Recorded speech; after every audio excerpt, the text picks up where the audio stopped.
CM Vijay மற்றும் த்ரிஷா இவங்கள பத்தி அவதூறா பேசின உதயநிதியை பத்தி ஆவேசமா ஒரு பதிவு போட்டிருக்காங்க நடிகை குஷ்பு. என்னன்னு சொல்லி பார்க்கலாமா? திமுக தலைமையில தஞ்சாவூர்ல நேத்து தமிழக வெற்றி கழகத்தை கண்டிச்சு ஆர்ப்பாட்டம் நடந்துச்சுங்க.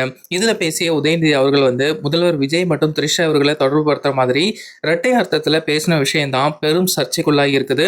இதனை கண்டிக்கும் விதமா நடிகை குஷ்பு அவங்களுடைய சோசியல் மீடியா பக்கத்துல ஆவேசமா ஒரு பதிவு போட்டிருந்தாங்க. உதயநிதி ஸ்டாலின் பேசிய பேச்சு ரொம்ப கேவலமாகவும் பெண்களை அவமதிக்கிற மாதிரியும் இருந்துச்சு. இப்படிப்பட்ட பேச்சை தான் அவர் தொடர்ந்து அரசியல்ல பேச போறாரா அப்படிங்கிற கேள்வி எனக்குள்ள எழுது. பெண்களை இழிவா பேசி அதை வச்சு அரசியல் செய்யறது சரியே கிடையாது. அரசியல்ல கருத்து வேறுபாடு இருக்கலாம். ஆனா பொது மேடையில பேசும்போது ஒரு எல்லை இருக்கணும். பெண்களை மரியாதையோட நடத்தணும்.